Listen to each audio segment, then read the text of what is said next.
Mari kita berdoa. Kami sungguh-sungguh memohon kepadamu Tuhan, pertolongan untuk bisa dapat membaca dan merenungkan firman-Mu.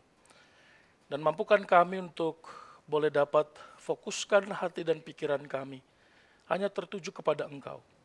Sehingga seluruh motivasi kami, alasan kami untuk merenungkan firman-Mu, sungguh adalah seorang murid yang ingin mendengarkan, merenungkan, dan melakukannya. Dan lebih daripada itu, mampukan kami untuk bisa mengerjakan apa yang firman Tuhan perintahkan bagi kami hari ini. Biar hati yang mengerti, diberkati oleh Tuhan, dan kaki dan tangan mengerjakan apa yang Tuhan kehendaki. Sehingga hidup kami makin hari makin memuliakan Tuhan, dan bukan hanya menjadi pendengar-pendengar yang baik, tetapi juga pelaku-pelaku yang aktif di hadapan Tuhan. Mohon Tuhan memimpin semua kami, mohon Tuhan memberkati seluruh sistem di dalam ruangan ini untuk kami bisa dapat nyaman beribadah dan mendengarkan firman Tuhan dengan seksama. Dan biarlah Tuhan menjagai setiap hati kami, sehingga tidak ada satupun kami yang teralihkan fokusnya, terdistraksi oleh apapun juga. Dan tidak ada satupun firman yang dicuri oleh kuasa gelap. Dan tolong kami Tuhan, dan biar nama Tuhan dipermuliakan. Dalam nama Tuhan Yesus kami berdoa, memohon kepada Tuhan, dan juga Tuhan tolong hamba-Mu yang terbatas ini. Amin. Silakan duduk.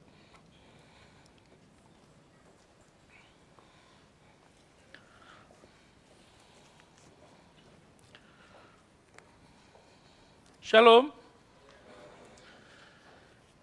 Shalom. Bisa mendengar suara saya?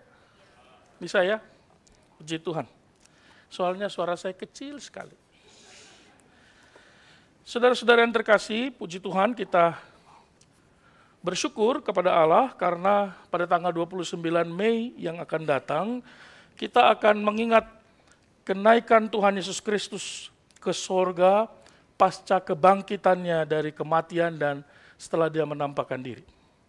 Saudara, mari kita merenungkan hari ini dari Kisah Rasul pasal yang pertama, ayat pertama sampai dengan ayat yang kelima. Nanti minggu depan kita akan melanjutkannya dalam bagian yang berbeda lagi.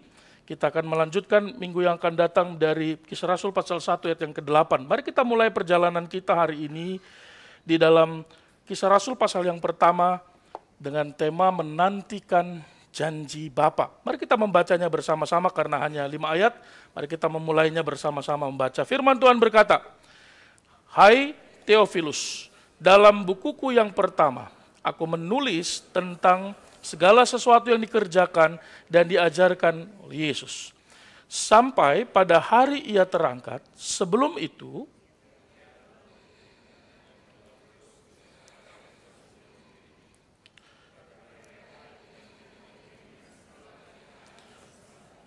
dan dengan banyak tanda ia membuktikan bahwa ia hidup. Sebab selama 40 hari ia berulang-ulang menampakkan diri dan berbicara kepada mereka tentang kerajaan Allah.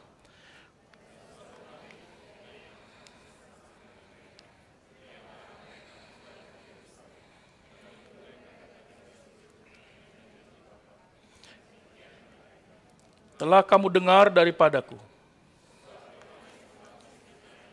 Tetapi tidak lama lagi kamu akan dibaptis dengan Roh Kudus." Terima kasih, saudara. Saudara, apa yang dikerjakan Kristus selama pasca kebangkitannya sampai dengan kenaikannya? Nah, ini memang banyak dipercakapkan, banyak dipertanyakan, bahkan banyak juga orang berusaha menjawabnya. Saudara, yang dikerjakan Kristus 40 hari pasca kebangkitannya ada banyak tentunya. Yang pertama menampakkan diri. Dia memulihkan Petrus yang menyangkal Yesus. Dia memotivasi Maria yang bersedih dan menangis di kubur. Dia menyambut Thomas yang ragu-ragu dan tidak mau percaya kepada teman-temannya yang telah melihat Yesus menampakkan diri dalam ruangan yang tertutup. Dia memberi petunjuk kepada para murid yang dengan kecewa pulang ke Emmaus. Dan akhirnya mereka kembali ke Yerusalem. Dia bertemu dengan murid-murid yang putus asa dan akhirnya berusaha mau kembali lagi ke kehidupan yang lama. Karena Petrus berkata dalam Yohanes pasal 21, aku pergi mau mencari ikan. Ya, saudara, akhirnya mereka makan bersama dengan Tuhan Yesus. Dia juga bertemu dengan para pengikutnya di sebuah gunung di Galilea. Dan Yesus bahkan memasak sarapan, menyiapkan ikan, lauk pauk untuk para muridnya di tepi Laut Galilea. Nah saudara, setiap bagian peristiwa sepanjang 40 hari itu memiliki pesannya masing-masing. Memiliki makna dan sekaligus membuktikan otentifikasi kebangkitannya. Menegaskan bahwa kuasanya tidak berubah setelah kematian dan kebangkitannya.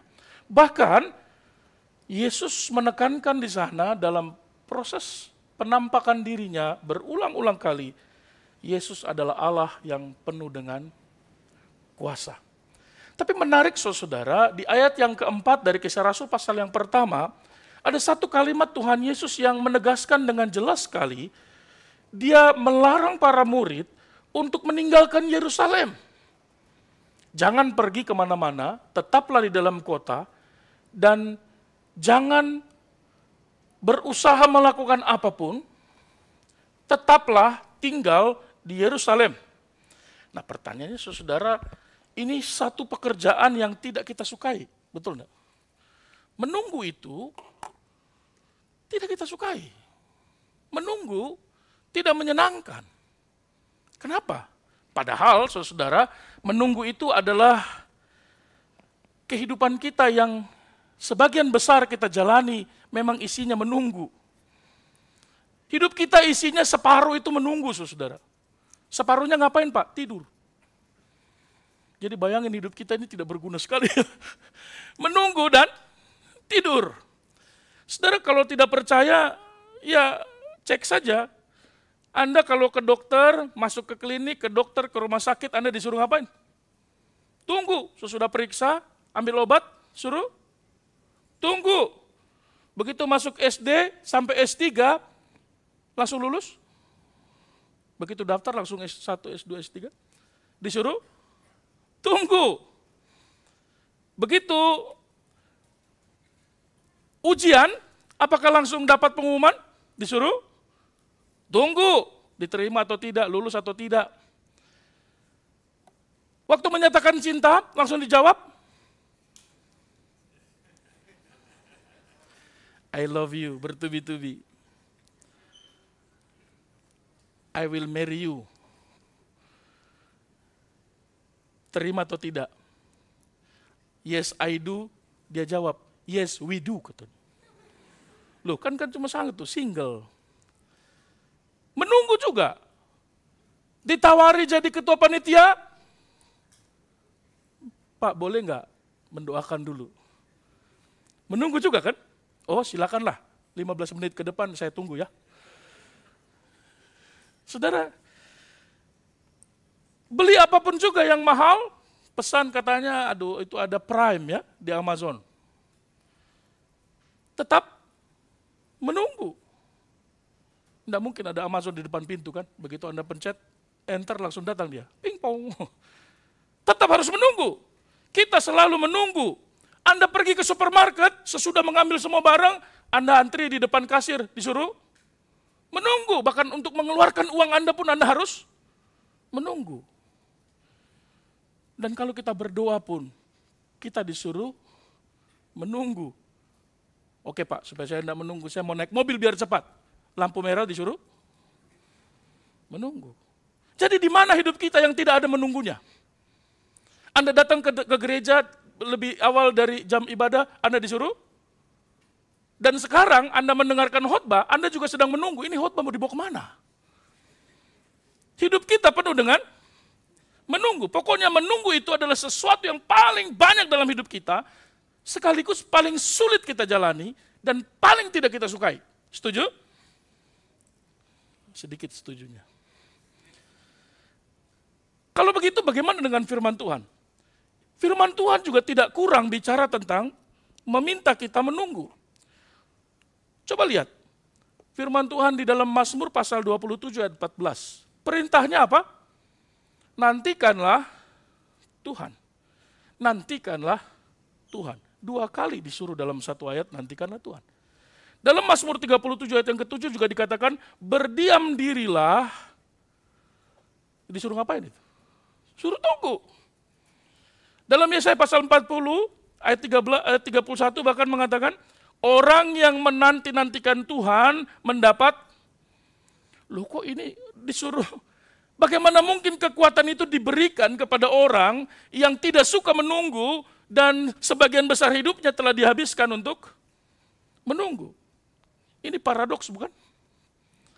Saudara, dalam ayat yang keempat dikatakan, Tuhan melarang mereka untuk meninggalkan Yerusalem dan menyuruh mereka untuk menunggu janji Bapa, menantikan janji Bapa. Nah pertanyaannya apa sebenarnya maksudnya disuruh menunggu ini? Apa tujuannya? Kita perlu penjelasan, saudara. Karena kita percaya bahwa selalu ada maksud dan tujuan dari sebuah pernyataan ataupun dari segala sesuatu yang Tuhan mau katakan kepada kita. Amin. Nah kalau begitu mari kita belajar bersama-sama, ada 3 hal penting. Mengapa mereka perlu dibiarkan Tuhan, diperintahkan Tuhan untuk menunggu, saudara. Yang pertama, mengapa mereka perlu menantikan janji Tuhan? Perhatikan ayat yang keempat. Di dalam ayat yang keempat dikatakan dengan jelas, saudara, bahwa mereka mengalami pasca kebangkitan bertemu dengan Kristus. Khususnya ayat yang ketiga, kita bisa menemukan ada satu-satunya kalimat yang menjelaskan, satu-satunya ayat di dalam Alkitab yang menjelaskan tentang 40 hari berulang-ulang ia menampakkan diri, berbicara kepada para muridnya tentang kerajaan Allah. Saudara nggak menemukan itu di tempat yang lain. Nah bicara tentang angka 40, bukan hanya angka 9, angka 10, angka 7 dalam Alkitab, tapi 40 hari atau angka 40 ini penting sekali, saudara. Dalam Alkitab, 40 itu selalu dihubungkan dengan sesuatu perkembangan, tindakan Tuhan yang besar, khususnya keselamatan. Nah, contohnya, dalam Alkitab ada 40 hari 40 malam sebelum banjir terjadi. Atau sesudah banjir dan sampai dia surut. Betul ya? Saudara bisa menemukan ini dalam Kejadian pasal 7 ayat yang keempat. Musa menghabiskan 40 hari di Gunung Sinai. Dalam Keluaran pasal 24 ayat 18. Saudara akan menemukan ke-12 pengintai menghabiskan waktu 40 hari untuk menjelajahi Kanaan. Saudara akan menemukan dalam Alkitab satu generasi itu mengembara di padang gurun 40 tahun. Saudara akan menemukan Yunus bahkan memperingatkan ibu kota daripada Asyur yang bernama Niniwe. Dia berkata, kalau tidak bertobat, maka 40 hari lagi kota ini akan ditunggang balikan. Saudara akan menemukan Yesus dicobai berapa hari? 40 hari.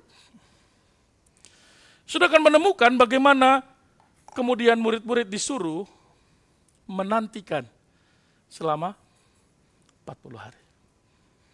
Saudara, apa makna dari 40 ini? 40 selalu dikaitkan dengan setiap perkembangan yang baru, sesuatu yang mau dikerjakan Tuhan di dalam satu kebaruan, sejarah tentang apa yang akan Tuhan kerjakan yang begitu besar itu selalu dihubungkan dengan angka ini, saudara. Dan contohnya kalau kita melihat ya air bah, penebusan di Mesir, Elia, era-era kenabian, bahkan kedatangan Kristus dan kelahiran gereja. Saudara, menarik sekali untuk dipahami konsep ini. Tetapi jangan lupa di balik konsep di ayat yang ketiga itu, kita memahami bahwa sebelumnya, jauh sebelum Kristus disalib, Kristus sudah memberitahu para muridnya bahwa dia akan mati, dia akan disalib, dia akan dikuburkan, dan pada hari yang ketiga anak manusia akan bangkit. Nah para murid dengar nggak dengar nih kalimat ini. Dan bahkan tidak ada satupun yang mengingatnya. Karena Alkitab memberi kesaksian yang mengingat bahwa dia akan mati dan pada hari ketiga akan bangkit siapa? Ahli Taurat dan orang-orang Farisi, bukan para murid.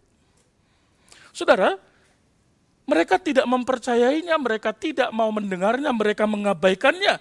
Nah sekarang Kristus sudah bangkit, menggenapi seluruh perkataannya yang 3 kali dia ulang itu. Dan sekarang mereka menerima perintah dari Tuhan. Perintahnya dengan jelas sekali, jangan pergi kemana-mana. Tetaplah di Yerusalem, tinggallah, jangan pergi kemana-mana. Untuk ngapain? Nah pertanyaannya, di Yerusalem mau ngapain Pak? Apa yang harus dilakukan? Ya menunggu. Lalu kalau begitu, di mana nunggunya? Yerusalem. Menunggu apa? Janji Tuhan. Ya, tanya lagi ntar saya sentil. Murid-murid tuh banyak bertanya seperti kita kan.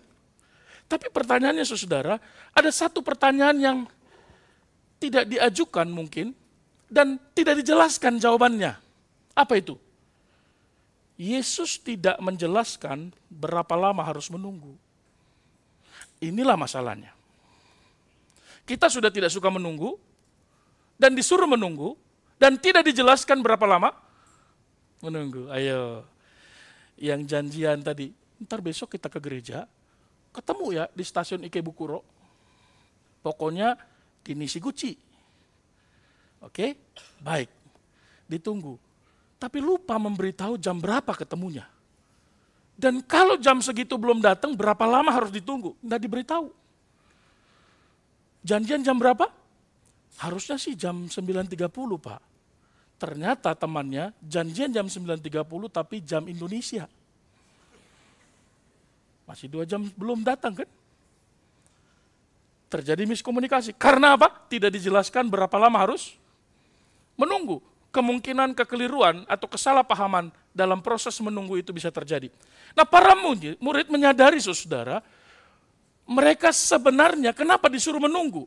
Apakah ada indikasi bahwa murid-murid sebenarnya ingin keluar kota? Bertamasya pada hari Sabtu dan Minggu? Tentu saja bukan bertamasya. Mereka kemungkinan akan pergi keluar kota. Kenapa? Di Yerusalem tidak lagi kondusif. Mereka dicari. Mereka menjadi masuk dalam daftar pencarian orang. Mereka adalah kelompok yang akan dibunuh kalau diketemukan. Dan saya yakin Yesus pun pasti mengetahui itu. Dan saya yakin itu sebab alasan mengapa mereka perlu menunggu di sana. Saudara, tetapi yang paling penting adalah Yesus meminta mereka untuk menunggu supaya mereka bisa percaya kepada janji Tuhan, kepada firman Tuhan. Fakta bahwa Yerusalem adalah tempat yang berbahaya bagi para pengikut Yesus. Tetapi mereka melihat kebangkitan Kristus sesuai dengan firman yang sudah diberitakannya jauh sebelum dia mati. Dan dia menampakkan diri berulang-ulang kepada para murid. Itu sudah cukup membuktikan bahwa dia adalah hidup dan dia menggenapi setiap firman-Nya. Nah sekarang Tuhan berkata, oke, kamu kemarin tidak mendengar dan tidak mau peduli kalau saya akan mati dan bangkit. Sekarang saya bangkit, saya menggenapi janji yang saya katakan. Saya melakukan apa yang saya firmankan. Sekarang aku tidak mau lagi memberitahu, menginformasikan. Aku memerintahkan kepadamu, jangan pergi. Maukah engkau mendengarkannya dan melakukannya? Sekarang mereka berada pada 2 realita. 1, realita Kristus sudah bangkit sesuai dengan firman-Nya. 2, realita mereka dicari, mau dibunuh, situasi tidak kondusif, mereka berada di Yerusalem, ancaman bahaya begitu nyata. Siapa yang harus mereka percayai? Firman Allah, situasi realitas yang memang betul-betul nyata. Saudara-saudara, Tuhan meminta mereka untuk menunggu di Yerusalem, agar mereka bisa memiliki kesempatan. Yang kedua, untuk bisa belajar mempercayai Tuhan. Di tengah realitas yang betul-betul memang situasinya harus membuat mereka lebih baik keluar. Dan tempat paling aman di saat itu bukan di Yerusalem. Tempat paling aman ada di luar kota Yerusalem. mungkin di Tokyo. Kalaulah mereka sudah mengetahui Tokyo ya. Karena ujung bumi masih Roma pada waktu itu. Saudara, bukankah kita juga sering diperhadapkan dengan realitas ini? Satu, realitas nyata yang kita lihat, kita rasakan, kita alami, ancaman nyata yang memaksa saya dan saudara untuk mengambil sikap, mengambil keputusan dengan cepat. Tetapi di sisi yang sama, Tuhan memberi firman-Nya, jangan takut, nantikanlah Tuhan, diamlah, dan percayalah kepada Allah. Dan sebenarnya dua realita ini selama 3,5 tahun Tuhan ajarkan di dalam proses perjalanannya bersama dengan Tuhan. Contoh, waktu mereka menyeberang menuju ke Gerasa untuk melakukan KKR kepada satu-satunya orang peserta yang akan di KKR dan dilepaskan, yaitu orang Gerasa yang kerasukan dan tinggal di kuburan. Jadi belum pernah kan ada KKR di kuburan? Belum pernah kan ada pelayanan pelepasan di kuburan? Yesus sudah. Dan Yesus bawa full tim untuk menjangkau satu orang. Sesudah dia menjangkau itu dia pulang lagi. Jadi kalau ada yang berkata, Pak, pelayanan kalau cuma 5-10 orang, enggak usahlah full band. Yesus untuk mencari satu jiwa, dia bawa 12 orang. Waktu mereka menyeberang, terjadilah badai. Realitasnya badai, bukan? Apa yang terjadi? Yesus berkata, diam dan tenanglah. Mengapa kamu takut? Mengapa kamu tidak percaya? Betul? Saudara, realitasnya memang begitu dan itu menakutkan. Tapi mengapa Tuhan berkata, mengapa kamu tidak percaya? Dia memperhadapkan dua kondisi yang nyata, percaya kepada Tuhan atau percaya kepada realitas yang memang kelihatan nyata. Kedua, waktu mereka berada sebelum mereka menyeberang, mereka membutuhkan makanan dan para murid melihat mereka udah pada lapar nih. Hari sudah mulai gelap. Lalu para murid mengusulkan, Yesus gimana kalau kita suruh pulang? Usir aja. Kita nggak mungkin kasih makan begini banyak orang. Yesus bilang apa? Realitasnya banyak orang harus dikasih makan, betul? Dan realitas yang kedua, mereka nggak punya cukup banyak uang.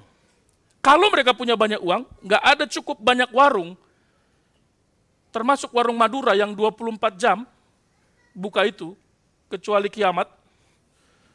Kan ditulis begitu ya, warung ini 24 jam buka kecuali kiamat katanya. Itu warung Madura itu. Tidak cukup banyak roti untuk dibeli. Itu realitasnya, tapi Tuhan katakan, kamu harus memberi mereka makan. Firman Allah. Mereka diperhadapkan pada dua realita. Mana yang harus mereka percaya? Firman Allah kah? Realitas kehidupan kita kah? Nah saudara, ketika kisah para rasul pasal 1 ayat yang keempat menyatakan bahwa mereka harus menunggu di tengah realitas yang mereka lihat, mereka diperhadapkan kepada dua hal ini. Siapa yang mereka percaya? Ketika saudara diperhadapkan pada situasi demikian, siapakah yang harus Anda percaya? Lebih jelas, kalau kita membaca perjanjian lama, kita akan menemukan Abraham dan Sarah disuruh menunggu 25 tahun. Kamu akan punya anak laki-laki yang akan dilahirkan oleh istrimu. Tapi masalahnya tidak diberitahu berapa lama harus menunggu, betul? Sehingga mereka berusaha untuk melakukan bantuan-bantuan supaya Tuhan bisa menggenapi janjinya. Maka terjadilah pernikahan yang dianjurkan oleh sang wanita perkasa itu bernama Sarah. Ya, kalau begitu, kalau dibuat film berarti pembantu adalah maut. Bukan ipar kan? Setelah punya anak Ismail, dia menganggap rendah nyonyanya. Saudara, kita tidak diberitahu. Para murid tidak diberitahu. Ketika kita bergumul, diperhadapkan kepada realitas dan firman Tuhan, kita tidak diberitahu sampai kapan harus menunggu. 1 hari kah? Seminggu kah? Sebulan kah? Setahun kah? Atau seumur hidup kita kah? Kita nggak pernah diberitahu. Ketika kita mendoakan keluarga kita, orang tua kita yang belum percaya, pasangan kita yang belum percaya, kita nggak diberitahu. Tapi realitasnya adalah kita melihat bahaya itu dan saya harus mengambil keputusan. Apakah saya harus percaya kepada realitas lalu kemudian berimprovisasi dengan semua realitas ini? Lalu mengusahakan dengan segala kemampuan dan daya upaya saya, atau saya percaya kepada Tuhan dan melakukan apa yang firman Tuhan katakan. Para murid dituntut, disuruh menunggu supaya mereka belajar percaya pada Tuhan bukan kepada realitas yang kelihatan dan ancaman yang nyata. Bagaimana dengan kita? Saudara, menunggu adalah cara Tuhan supaya kita bisa belajar mempercayai perkataan Tuhan. Menunggu seringkali Tuhan izinkan dan Tuhan perintahkan bahkan untuk supaya kita belajar percaya sedikit saja akan firman yang Tuhan beritakan. Maukah saudara menunggu sejenak? Maukah saudara beristirahat sejenak untuk belajar menyandarkan diri saudara kepada Tuhan? Sekalipun saudara melihat realitas dunia ini, ancaman yang nyata dalam hidup saudara, dan keputusan yang saudara harus ambil itu, maukah engkau menunggu sejenak supaya kita bisa belajar menemukan janji Tuhan dan kehendak Tuhan dalam hidup kita, sehingga kita makin mengerti apa yang sedang Tuhan perintahkan. Yang kedua, kenapa mereka disuruh menunggu? Tuhan ingin memurnikan panggilan dan motivasi mereka. Saudara-saudara, mereka memang diproyeksikan untuk menjadi penjala manusia. Seperti ketika dia dipanggil pada waktu pertama kali, betul? Ikutlah aku, maka engkau akan kujadikan penjala manusia, bukan penjala tuna kan? Mereka memang diproyeksikan untuk menjadi pemberita Injil. Mereka memang dipanggil dan didorong untuk memberitakan kisah kematian dan kebangkitan Kristus ke seluruh penjuru dunia ini. Itu berarti mereka punya tanggung jawab yang sangat besar. Saudara, kalau saudara dan saya melihat dalam Yohanes pasal yang ke-20, mari kita baca sama-sama deh, ayat yang ke-22 dan 23. 1, 2, 3. Dan sesudah berkata demikian, ia menghembusi mereka dan berkata, 23, jikalau kamu mengampuni dosa orang, wow, besar sekali kuasanya. Mereka akan mengalami ini. Kalau kamu mengampuni dosa orang, dosanya diampuni. Kalau kamu tidak mengampuni dosa orang, dan menyatakan dosanya tetap ada, maka dia tetap berdosa. Ini kuasa setara dengan Allah kan? Mereka akan punya itu, saudara. Mereka akan memiliki kuasa itu. Betapa besarnya kuasa yang mengiringi mereka. Kedua, dalam beberapa hari ke depan, mereka akan melayani Tuhan. Dan mereka akan melakukan ibadah KKR pertama yang begitu masif, yang seluruh pesertanya berasal dari seluruh antero jagat raya itu, datang ke Yerusalem. Dan ketika mereka memberitakan firman Tuhan, bertobatlah, percayalah kepada Allah, dan berilah dirimu dibaptis. Dan apa yang terjadi? Pada hari itu, berapa orang? 3.000 orang menyerahkan dirinya. Saudara, menurut saya belum pernah ada spektakuler ini pelayanan yang dilakukan oleh manusia selain Yesus dan para murid. Tentu saja spektakuler ini bukan bicara tentang jumlah ya. Yeremia spektakuler juga, walaupun seumur hidupnya mungkin hampir 40 tahun tidak ada satupun jiwa bertobat pelayanannya. Tetapi tetap melayani Tuhan sekalipun belum ada jiwa yang percaya kepada Tuhan, itu sebuah ketaatan ketekunan. Tetapi para murid bisa saja berpikir ketika mereka melayani, ketika Petrus dan para murid lain berkhotbah dengan bahasa yang berbeda-beda sesuai dengan bahasa para pengunjungnya. Apa yang terjadi? Mereka bisa berpikir bahwa keberhasilan itu, mereka percaya itu karena siapa? Karena watasi dong. Saya yang berkhotbah, kalau bukan saya yang khotbah, mana ada yang mau bertobat, betul? Maka Tuhan bilang, tunggu sampai Roh Kudus datang. Tunggu, membuat mereka bisa belajar dan dimurnikan lagi, mereka memikir lagi motivasi mereka untuk apa melayani Tuhan. Saudara-saudara, keberhasilan, kesuksesan dalam hidup, baik dalam pelayanan maupun dalam kehidupan, dalam bisnis, dalam studi, dalam pekerjaan, seringkali bisa menjadi salah satu celah untuk godaan dosa kesombongan dalam diri kita. Pelayanan yang berhasil sering disebut-sebut orang, wah sejak dia pelayannya maju ya, sejak dia gembalanya bertambah jumlah jemaatnya ya, sombong kau. Sejak dia ketua majelisnya jadi hebat ya, sejak dia jadi jemaatnya hebat gereja itu ya. Kalau jemaat juga boleh sombong kan begitu. Kalau enggak aku jemaatnya Pak, mana bisa maju gereja ini? Begitu ya. Saudara, keberhasilan kita, seringkali kita berkata, it is me. Siapa dulu dong? Bahkan kalau anak kita berhasil, lulus ujian, masuk ke sekolah-sekolah yang ternama, kita berkata apa? Siapa dulu bapaknya? Padahal bukan bapaknya yang melahirkan. Mamanya protes. Yang melahirkan siapa? Tapi sponsornya siapa? Kita berkata, siapa dulu orang tuanya? Datanglah majelisnya. Siapa dulu majelisnya? Di mana dulu gerejanya? Siapa pendetanya? Anaknya juga nggak mau kalah. Siapa dulu saya? Maksudnya, saya nggak tahu saya anak siapa.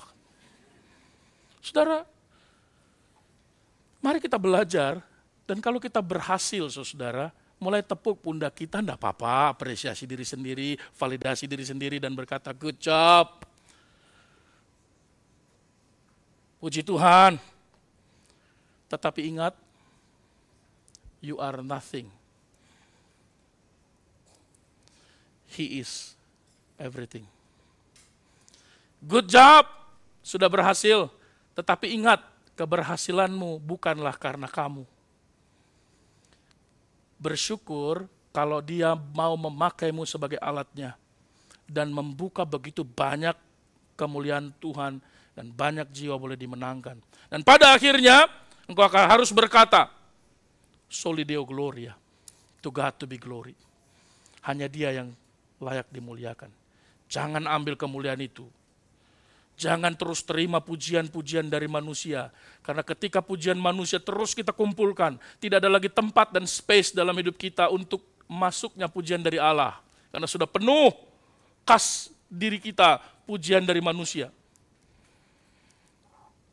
Tuhan membuat kita menunggu, dan proses menunggu itu sampai Roh Kudus dicurahkan kepada mereka, membuat mereka perlahan menyadari bahwa peran mereka bukan karena mereka, tetapi mereka bisa menjadi alat Tuhan yang efektif karena Tuhan mengaruniakan kemampuan kepada mereka.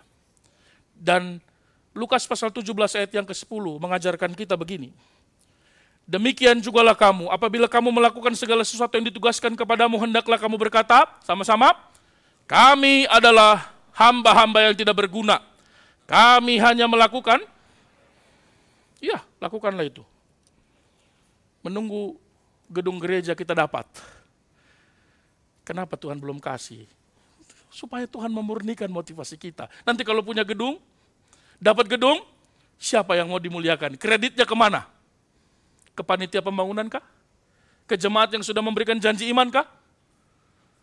Kepada pendeta kah yang mencarinya? Kepada orang kah yang membantunya? Kepada siapa? Kepada donatur? Saudara-saudara, mari kita belajar supaya motivasi kita betul-betul dimurnikan oleh Tuhan. Panggilan kita makin terus dipikirkan ulang, terus-menerus kita murni. Makin hari panggilan kita makin jelas diteguhkan. Sehingga kalau nanti Tuhan mempercayakan apa yang kita rindukan dan kita perjuangkan itu.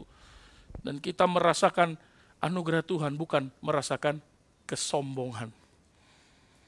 Saudara-saudara, ada seorang hamba Tuhan namanya John Ortberg. Dia menulis buku sangat bagus sekali. Judulnya, Jika Engkau Mau Berjalan di Atas Air, Engkau Harus Keluar dari Perahu. Dia mengatakan kalimatnya begini nih. Secara alkitabiah katanya, menunggu bukanlah sekedar sesuatu yang harus kita lakukan. sampai kita mendapatkan apa yang kita inginkan dari Tuhan. Menunggu adalah bagian dari proses menjadi seperti yang Tuhan kehendaki atas diri kita. Menarik ya. John Ortberg menggumuli itu. Menunggu itu bagian dari proses supaya kita bisa menjadi sesuai dengan kehendak Tuhan. Dimurnikan panggilan kita, dimurnikan motivasi kita. Oh, saudara, kesombongan itu nyata adanya. Dan itu godaan paling besar dalam kehidupan kita. Kalau saudara diberkati Tuhan dengan kekayaan, hati-hati dengan kesombongan. Kalau saudara diberkati dengan studi, diberkati dengan kepintaran, hati-hati dengan kesombongan. Tapi kalau saudara tidak punya segala sesuatu yang Anda miliki, tidak punya kesuksesan, juga hati-hati akan kesombongan. Ya, sudah miskin, jelek, bodoh, sombong. Coba Pak, mana ada yang seperti saya? Kata, iyalah, mana ada yang mau seperti kau? Saudara, menunggu dalam terang firman Allah bukan sekedar diam hingga harapan itu terwujud.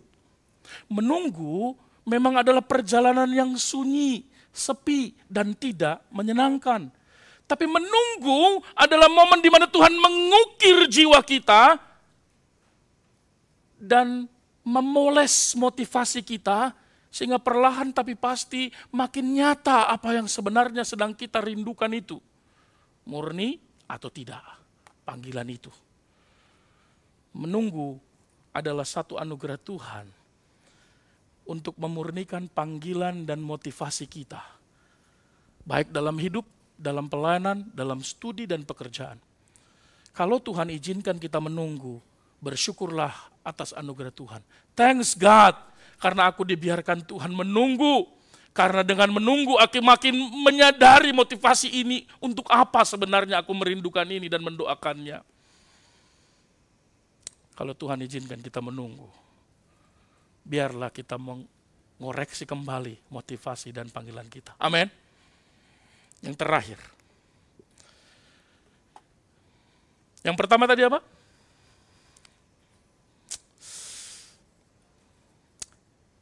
Supaya kita belajar mempercayai firman perkataan Tuhan. Kedua,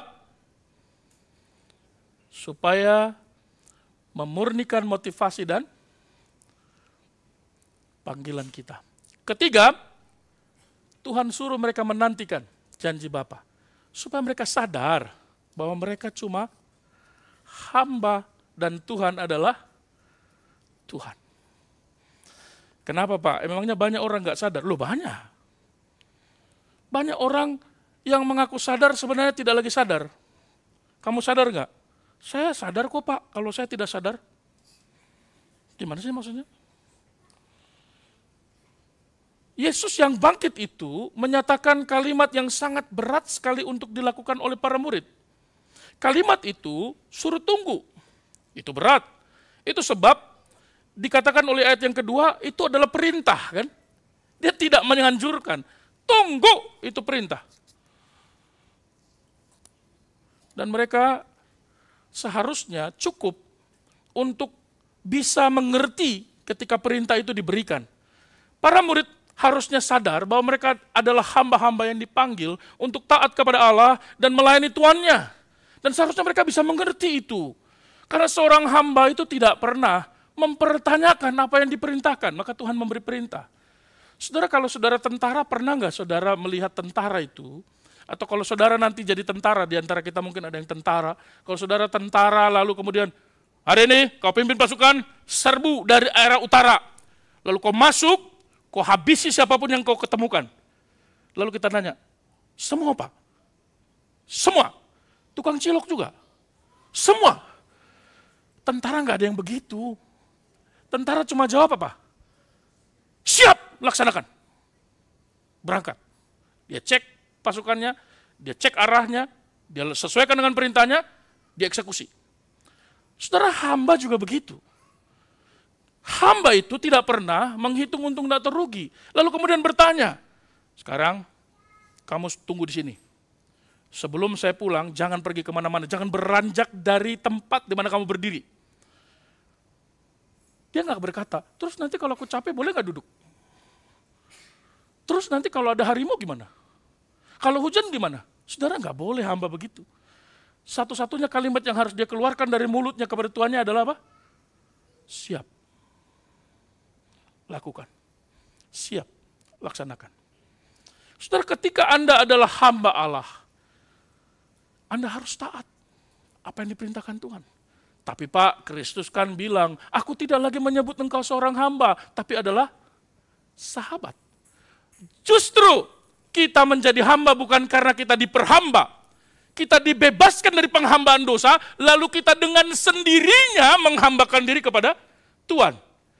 Dan puji Tuhan kalau hamba dianggap sebagai sahabat. Tapi anggapan Kristus dan mengatakan bahwa kamu adalah sahabatku dan bukan hambaku, justru harus makin meneguhkan kita bahwa kita harus jadi hamba yang lebih loyal seperti seorang sahabat. Dan tidak boleh berkhianat, betul?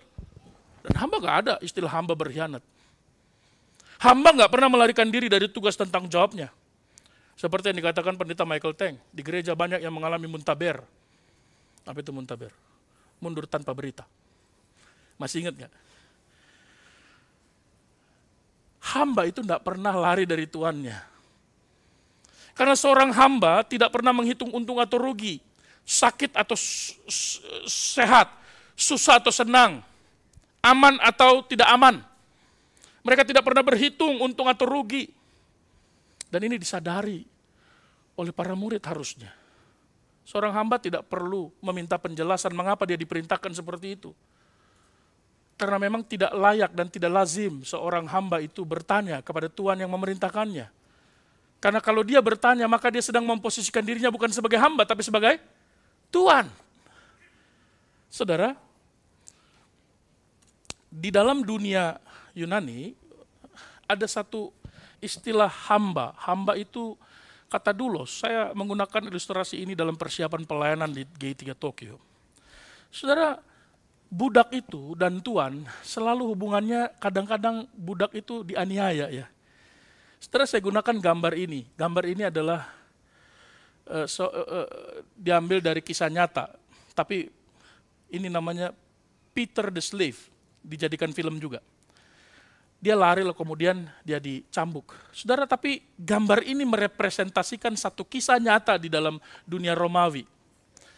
Di dalam dunia Romawi, hamba itu harus bekerja, mengerjakan apapun, dan bersedia melakukan apapun, sekalipun itu menyerahkan hidupnya untuk disakiti, supaya tuannya itu bisa senang. Maksudnya gimana? Pada waktu itu ada sebuah penyakit yang sulit dideteksi bahwa itu sebuah penyakit, tapi ada satu kesukaan seorang nyonya dari sebuah orang kaya, yang dia nggak bisa tidur kalau dia tidak mendengarkan suara rintihan manusia yang terluka. Dikombinasikan dengan suara darah yang diteteskan, dikombinasikan juga dengan daging manusia yang tercabik begitu. Daging robek itu suaranya khas. Dan mengeluarkan darah yang gitu, itu khas. Ditambah dengan jeritan daripada hambanya itu, yang dicambuk itu, begitu dicambuk, cambuk itu lengket di punggungnya, ditarik, itu mengeluarkan suara yang khas. Dan itu menyenangkan nyonyanya ini. Dan dia nggak bisa tidur kalau nggak dengar itu. Maka setiap kali jam 8, jam 9 malam, dia panggil kepala hambanya, aku mau tidur. Itu berarti tandanya hamba itu harus siap untuk berdiri di ruangan sebelah, dilapisi tirai tipis untuk membungkuk dan dicambuk. Dan mungkin luka yang semalam belum sembuh. Karena nyonyanya baru tidur semalam. Bayangkan kalau nyonyanya tidur malam, tidur siang. Berapa kali dia dicambuk, saudara. Karena dia nggak bisa tidur kalau nggak mendengar suara erangan kesakitan dicampur dengan suara daging yang tercabik, darah yang tercurah itu, muncrat itu. Maka begitu cambukan pertama, cetar.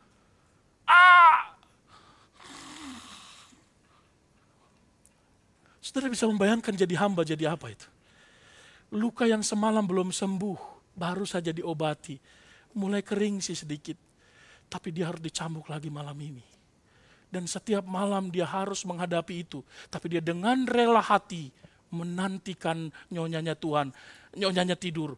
Dan setiap kali dia melihat nyonyanya bisa terlelap, dia berkata, thanks God. Thanks God bukan karena dia berhenti dicambuk, tapi dia berhenti melihat nyonyanya lelap sekali, nyenyak sekali, puji Tuhan. Nyonyaku bisa tidur. Saudara, adakah yang bisa bersyukur dengan kondisi seperti itu jadi hamba? Kita dihina sedikit saja kan udah berhenti pelayanan kan? Betul? Kita nggak dikasih terima kasih, untuk apa aku pelayanan? Betul? Anggota jemaat tidak masuk dalam warta ucapan ulang tahun, tersinggung? Ingat, hamba. Hamba dicambuk demi kebaikan nyonyanya. Dia tidak marah. Bahkan dia berkata, thanks God. Nyonyaku bisa tidur. Karena aku, sekalipun aku terluka. Saudara, itulah hamba. Semangat dan ciri khas hamba itu, satu-satunya fokusnya adalah menyenangkan Tuhannya. Kalau Tuhan mau engkau terluka, so what? Demi kemuliaan Tuhan. Amin. Siap? Tuhan suruh cuma menunggu. Tuhan tidak suruh kita dicambuk. Betul? Kalau Bapak gimana Pak? Kalau ada yang mencambuk Bapak, bagaimana? Ku tampal dia. Ya karena dia bukan Tuhan saya, kan gitu. Betul kan? Tapi kalau Tuhan minta Pak, engkau harus mengalami banyak luka dalam hatimu. Pendeta masa sumbernya banyak. Dia juga jadi tempat sampah. Dia juga menerima sampah. Tetapi sampah yang dia punya, tidak ada yang mau terima. Maksudnya, dia menerima semua curhatan, makian, keluhan, ejekan, cacian. Tapi tidak ada yang mau dengarkan curhatannya kan? Kalau hamba Tuhan ngomong, aku juga, dia pendeta curhat. Pendeta kagak boleh curhat. Betul nggak? Saudara, hamba, ingat. Dan saya diteguhkan sekali dengan teks ini. Iya ya, aku cuma hamba ya. Dan dia Tuhan ya. Dia mau bikin apa saja. Jangankan suruh nunggu. Suruh lakukan sesuatu yang meresikokan diri saya siap kok. Saudara, di dalam perjanjian lama juga begitu. Semangat dan ciri khas yang ditekankan oleh perjanjian lama juga ketaatan kan? Saudara masih ingat kisah ini bukan? Ini adalah tiang awan dan tiang api. Saudara, tiang awan itu muncul di pagi sampai sore, waktu terang. Dan api itu muncul pada waktu malam. Tujuannya bukan hanya menuntun mereka supaya mereka tahu arah. Tapi awan itu menutupi mereka supaya mereka nggak kepanasan siang hari. Itu sebabnya pakaian mereka nggak pernah rusak tuh selama 40 tahun. Lalu malam mereka nggak kedinginan, maka Tuhan kasih tiang api yang menghangatkan mereka panjang malam. Karena di gurun itu dingin banget kalau malam. Kalau siang panas banget. Kedua-duanya ekstrim. Maka Tuhan mengambil tindakan ekstrim untuk menghadapi situasi yang ekstrim. Betul? Tapi menarik sekali, setiap kali tiang awan ini bergerak, maka mereka harus apa? Bongkar tenda berangkat. Setiap kali tiang api itu bergerak, mereka harus bergerak. Setiap kali berhenti, mereka pikir, ini toilet break ya Tuhan. Break dulu. Iya, ke kombini dulu kita. Gak bisa. Begitu dia bergerak. Ketika Tuhan berkata, berkemah, berhenti, berkemah. Mulai pasang tenda kan? Untuk pasang tenda mungkin orang awam butuh 1 jam. Begitu selesai pasang tenda, akhirnya tidur. Oyasuminasai, berangkat. Kurang ajar, berangkat. Saudara ngeselin gak? Kesel saudara. Tapi sesenang-senangnya Anda tinggal di satu tempat, ketika Tuhan menggerakkan tiang awan dan tiang api, Anda berangkat. Atau sebosan-bosannya Anda sudah berbulan-bulan tinggal di situ, selama dia tidak bergerak, Anda gak bisa bergerak. Udah terserah, kalau kau gak mau jalan, aku yang jalan. Gak bisa gitu. Mereka harus bergerak sesuai dengan pergerakan Tuhan. Kapanpun salah satunya bergerak, bongkar kemahmu. Bergerak sesuai dengan pergerakan Tuhan. Ini namanya taat. Dan itu semangat perjanjian lama, saudara. Dan tidak ada penjelasan untuk itu. Nggak ada bilang, Tuhan, Kan baru selesai bikin tenda, ya elah capek nih, bikin tenda 1 jam. Gak ada yang bersungut-sungut bilang, gimana sih? Lain kali pemberitahuan dong 2 jam sebelumnya. Gak bisa. Dan tidak ada penjelasan untuk itu. Kenapa? Karena yang dibutuhkan memang cuma 2 hal. Anda sadar diri Anda adalah hamba, kedua Anda harus taat. Ada satu buku yang sangat baik sekali, judulnya tentang Abraham. Ditulis oleh Charles R. Swindoll. Charles R. Swindoll mengupas tentang Abraham. Dia berkata dalam bagian bukunya ini, kita tidak suka menunggu katanya. Tapi kalau Tuhan justru memerintahkannya, karena memang itu tidak kita sukai tuh. Dia menulis kalimatnya dengan baik sekali. Kita nggak suka menunggu, tetapi justru saat itulah Tuhan melakukan sebagian karya terbaiknya atas jiwa kita. Anda setuju nggak? Apa yang paling kita tidak sukai, disitulah Tuhan bekerja tuh. Itu cara Tuhan memang berbeda dengan kita punya cara. Makanya sebut, caramu bukan caraku kan? Waktumu bukan waktuku. Ya kalau gitu mulai sekarang aku tidak mau lagi tidak menyukai apa yang tidak kusukai. Supaya Tuhan tidak menggunakan itu untuk mengubah jiwa saya. Ya terserah kaulah. Ya. Tetapi Tuhan sering kali melakukan sebagian karya terbaiknya di dalam kondisi, situasi, hal-hal yang tidak kita sukai. Dan saya setuju dengan hal ini. Kita tidak suka menunggu, tapi Tuhan menggunakan itu supaya kita bisa diubahkan dan menyadari bahwa kita ini hamba. Dan memang, di dalam sesuatu yang tidak kita sukai, tetapi dalam kesunyian, dalam penantian, Tuhan membentuk jiwa kita. Di dalam penantian itu. Kalau Anda saat ini sedang menantikan untuk sembuh dari kelemahan tubuh, tidak enak sakit itu. Menunggu itu capek. Sampai kapan Tuhan harus konsumsi ini, lakukan ini, buat itu. Tapi ingat, di tempat yang paling tidak enak itu, Tuhan sedang membentuk jiwamu supaya menyenangkan dan menyadarkan kita. Kalau engkau sedang menunggu, menantikan pasangan hidup, ingat, Tuhan sedang menyiapkan, mungkin sedang membentuk dari tulang rusuknya. Waduh, berarti usianya beda 20 tahun tuh Tuhan. Baru dibentuk. Tapi apapun itu, Tuhan sedang membentuk kita dalam kesunyian penantian kita. Saudara, menunggu adalah sarana Tuhan untuk menyadarkan kita, mengingatkan kita bahwa kita ini cuma hamba dan Dia adalah Tuhan. Seperti murid-murid yang disuruh menunggu, kita pun disuruh menunggu. Dan tugas seorang hamba adalah sadar diri dan taati Tuhanmu. Sadar diri dan taat. Taat, mau dibaca dari manapun tetap taat. Saya nggak mau Pak baca dari kiri ke kanan. Saya mau gaya Arab. Bacalah dari kiri ke kanan, dari kanan ke kiri, terserah. Mau taat, ya taat aja. Bolak-balik pun taat.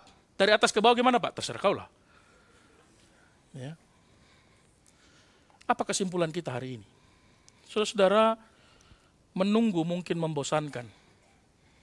Tapi Tuhan menggunakan itu untuk mengajar kita mempercayai firman-Nya.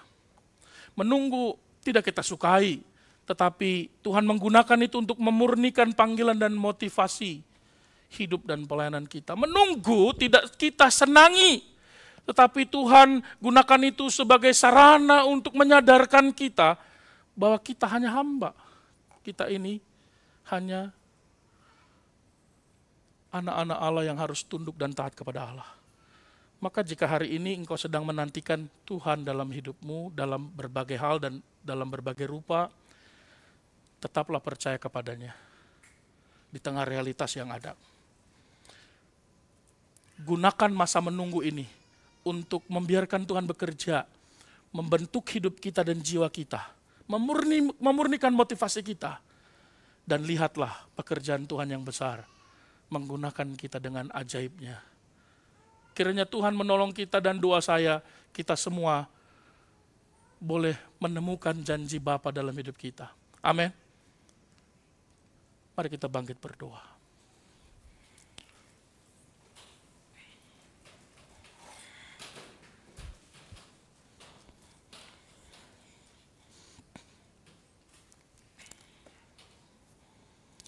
Mari kita berdoa.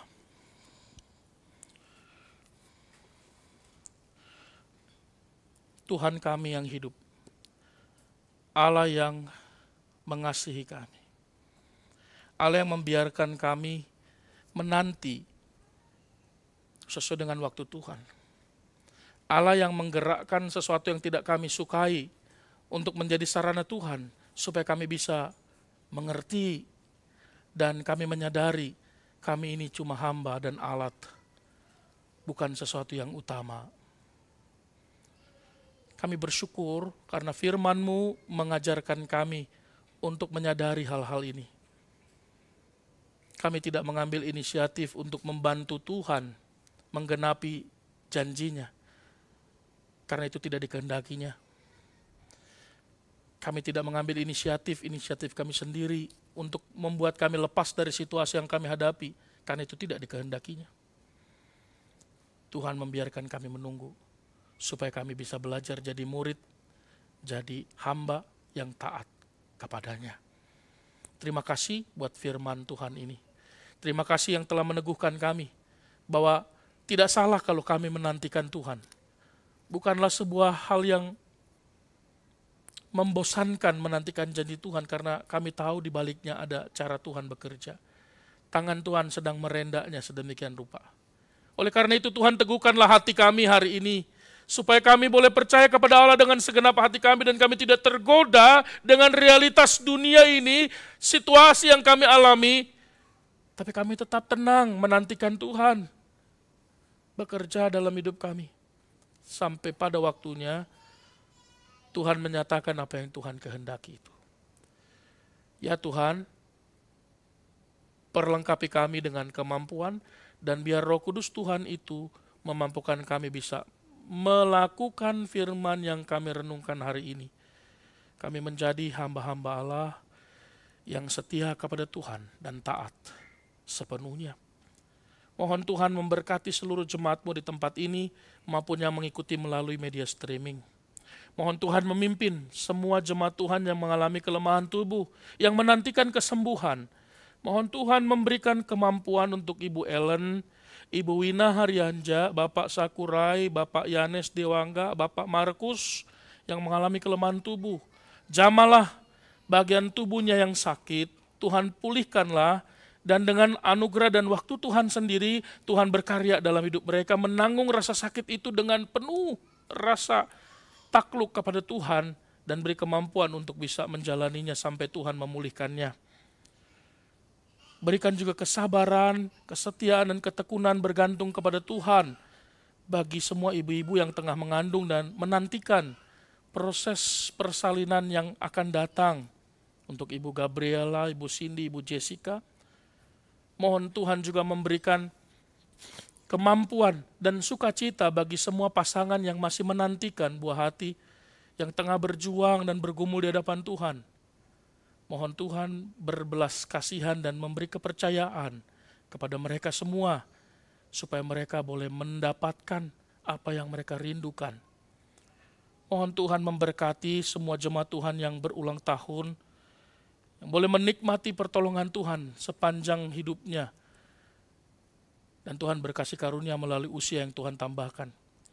Buat Bapak Henski Mokorimban, Ibu Ellen Junaidi Chang, Saudara Nasib Sitorus, Bapak Sekiro Saragi, Ibu Mary, Saudara Erwin, Saudara Ayuna, Saudara Aldo, Saudara Melvin Halim, Bapak Victor Siregar, Saudari Meisi Angela Kandio, dan Bapak Ari Widodo dan Ibu Imel. Mohon Tuhan memampukan hamba-hamba-Mu ini dengan kehidupan masing-masing, dengan tantangan yang mereka hadapi pribadi. Tuhan memahami segala sesuatu yang mereka sedang jalani dan hadapi. Tuhan, kami percaya Engkau juga akan mengaruniakan semua hikmat, kemampuan untuk bisa menapaki jalan kehidupan mereka dan usia yang Tuhan percayakan. Dan kalau Tuhan mempercayakan, Tuhan juga hendak mengerjakan sesuatu yang besar dalam hidup mereka. Berkatilah Tuhan. Dan tolong gerejamu di tempat ini. Beberapa kali kami harus berpindah-pindah. Tapi biarlah ini memotivasi kami terus untuk tetap bergantung pada Tuhan. Sampai Tuhan mengaruniakan apa yang baik buat kami. Berkati semua jemaat Tuhan. Satu persatu Tuhan melawatnya. Dan anugerah Tuhan turun atas setiap kami. Dan sebagaimana Engkau mengajar kami berdoa. Kami mau berdoa kepadamu. Bapa kami yang di sorga, dikuduskanlah namamu. Datanglah kerajaanmu, jadilah kehendak-Mu di bumi seperti di sorga. Berikanlah kami pada hari ini makanan kami yang secukupnya, dan ampunilah kami akan kesalahan kami, seperti kami juga mengampuni orang bersalah kepada kami. Dan janganlah bawa kami ke dalam pencobaan, tapi lepaskanlah kami dari jahat, karena Engkau yang punya kerajaan dan kuasa dan kemuliaan sampai selama-lamanya. Amin.